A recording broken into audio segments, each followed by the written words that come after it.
Well, after a break of probably, I don't know, it's got to be 2 weeks now, I'm back on the car. I have been disrupted slightly by taking on another project, which was dumb. I'm also buying a house, which takes a lot of time, well, not time, but, you know, random stress and consideration and stuff. So yeah, I'm going to carry on fixing up those brake lines. I'm going to prepare the hubs for the new slave cylinders, and then start putting it back together. I've been out here with the drills with wire brushes, cleaning up the back plates. I'm going to paint that with the the Jotun 87 epoxy. I'm not going to go crazy. I'm just going to do the front side, and I've cleaned off the back side as far as I can get without hitting things like the self-leveling suspension and the axle tube. The reason I'm only going to do this part and that bit is because in the future I'll probably drop the whole rear axle and I can paint the rest of it then. I've been cleaning up the back plates with the drill and the wire brushes. I haven't gone crazy on the back side because I'm just going to paint the front side in the Jotun 87 black epoxy.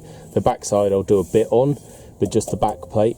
The rest of the rear axle tube I can't really get access to because of the shock absorber and other bits and pieces. So that can wait for another time. In the future I might end up actually dropping the whole rear axle and I can paint it then. But that's a good surface to put the epoxy on. I've also cleaned up the drums. They are like not very well worn because the car hasn't done that many miles, but where it's been sitting there is some like rust build up on the inner surfaces. So as much as I've tried to clean that off, I'm not 100% that they're gonna be reusable, but there'll be enough for the moment just to get it freed off. I'm going to paint them up anyway because I always end up with more paint than I need, so I might as well slap it on those. So I'm going to go get the paint and start painting. And as if by magic, we have painted up back plates. I did have some left over, so I did the outer edges of the drums as well. I'll have to come back later and sand off these front faces to make sure there's no paint on there. So while all of this is drying in the sun, I'm going to go find all of the shoes and bits and pieces that I took off and free off and reset the adjuster mechanisms because they were a bit crappy and corroded. Part of the reason the drums wouldn't come off really. So yeah, I'll dig those out, clean up all the springs, clean up the shoes and get ready to put it all back together. This is my box of bits. That is one whole side and this is the other side put out on the table. Got the two shoes. That is the self-adjusting mechanism on the back here. It should all be nicely lubricated so that when that goes forward, this can ratchet up and down.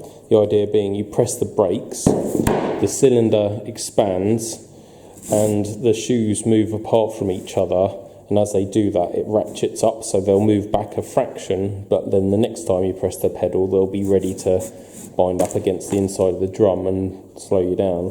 Then we've got all the springs, the retaining pins and caps to hold the shoes onto the back plates. Then this is the handbrake lever, which is completely seized, so I'll have to soak that in something or just hit it with a hammer until it frees off. I think I can separate the two parts, or maybe I can't. No, that's permanently riveted together, so I'll just have to work it backwards and forwards until it all comes off. So some of that will be going in the blast cabinet, other bits I'll just clean with like WD-40 and sandpaper and then get ready to put it back together. That's one of those quite time-consuming but ultimately satisfying jobs. That is to put all of these bits and pieces in the blast cabinet and just get the rest of the rust off. This was the one that was completely seized. I thought I was going to have to soak it in some rust killer to really get into that joint, but actually I had it in the vise and just gave it a wiggle and the rust freed off, and then I just wiggled it more and more until it's now super loose. The rivet's fine, that's not going to break. Then I put it in the blaster just to get the rust off. Then these are the two bearing surfaces of the adjuster that have that really, fine serrated surface. On SD1s, if they're not maintained, those can wear off till they're just not there.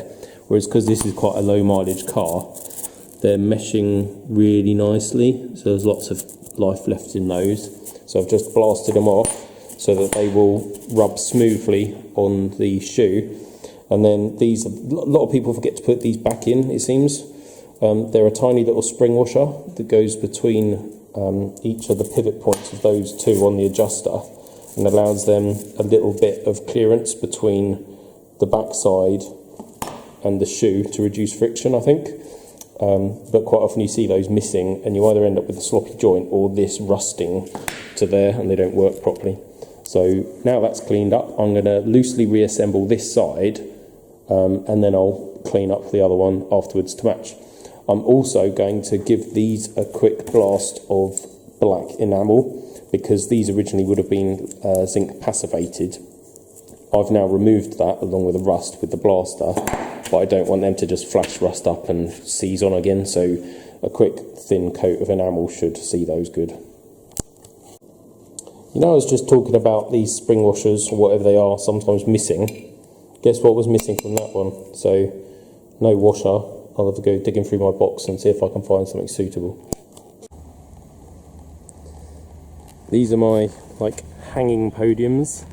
Those are all the adjusters and everything painted up. They're just going to sit there baking slowly in the sun. And then got my replacement wheel cylinders, and hopefully this has gone off enough. Meh, it ain't dry, but it's close enough for me to wrestle these into position and then start fixing that solid copper pipe in there. These incidentally are just held on with let me find these like circlips, and from memory they're a right arse, because you have to get this through there, and then that's quite a concave shape, so the circlip goes on the back side and you have to kind of like poke it through and hammer it on. So although this looks nice and beautifully painted now, in a minute it's probably going to get destroyed by me attacking that with a hammer and getting angry. Right, that side is on and in, which is good. About to do the other side, but a bit of a tip, don't try and fit them when they've got a bleed nipple in them, because they just don't go through the hole. And then I don't know whether I'm going to be able to show you this, but on the back side it's easier if you put the clip in from the top, and then when it's on you can tap it and rotate it, sort of spin it round so that the open bit is the forward side, and then your brake line or bleed nipple can go in without clashing with it. So I'm just using a hammer, that big punch for seating it, then that little one just to rotate it until it's kind of sitting that way round on the back, and that leaves enough room for the other, whatever it is, brake pipe or bleed nipple. After a bit of a fight, I've got my adjuster all back together. So the principle is that opens, and this can ratchet up and down like, it's such a stiff spring, that little orange one. There we go. So that's all working nicely. Now that one goes in the top, that way round, and that one goes on the bottom. Handbrake goes in, jobs are good. Okay, that side is done, all back together. In order to get the drum on, obviously I needed to close the shoes up, so I just pulled on that rod, or that, sorry, pulled that adjuster mechanism apart, slid the shoes together closer, which means now, hopefully, this will go on the right way up.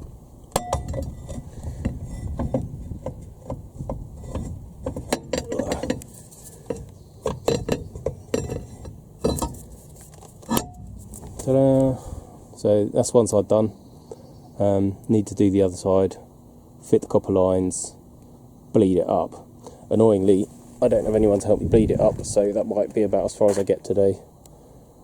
Incidentally, if you do this yourself, always, you know, I take photos before I dismantle all the little springs and things, because it's dead easy to confuse them and mess them up and forget where they go. And I know you got like parts diagrams and stuff, but they're not always right, so I tend to just work from photos I've taken when I've taken things apart, assuming that whoever last worked on it put it back together correctly, which of course they don't always. Both sides done now, so I'm going to install my brake line. This will just get threaded from one side to the other, and then I'll do the final tweaking once it's in there. Okay, I've had a minor and yet really annoying setback. I had carefully made my two new brake lines. The one from the transmission tunnel and the flexy over there to this side is fine. The one that goes across the axle over the pumpkin and to the other side is a bit too short. So although it will fit, it won't be routed correctly. It'll want to be closer to the underside of the axle tube and also going close to where the Watts linkage pivots, which is just, you know, it'll probably be okay, but it'll look crap and it's not right. So annoyingly, I'm going to have to take that off again and remake another one. So this is my brake line of failure. I'm going to just use that tool again, make it up again, but this time about 3 inches longer, 3 or 4 inches, something like that. And then I can hopefully put it back in the car and it will fit. Well, that's a result. I hooked up the handbrake linkage, which is just these clevises on the back, on one either side, given the handbrake a try, and it's working perfect. So that'll probably change once it's bled up, because what you're meant to do is stamp on the brake pedal a few times to settle the drums and the shoes and the cylinders, and then you do your handbrake adjustment. So once it's all bled up, it might change, but fingers crossed it won't be far off. I've run out of time and also assistance today, because really I need someone else to help me bleed the brakes up, because I don't have an easy bleed kit. But once that's done, we should be rolling and stopping. It's just a case of trying to get that clutch freed off, and then theoretically be driving. Just then we'll need more welding, more time to get it through an MOT. Ugh, when will it end?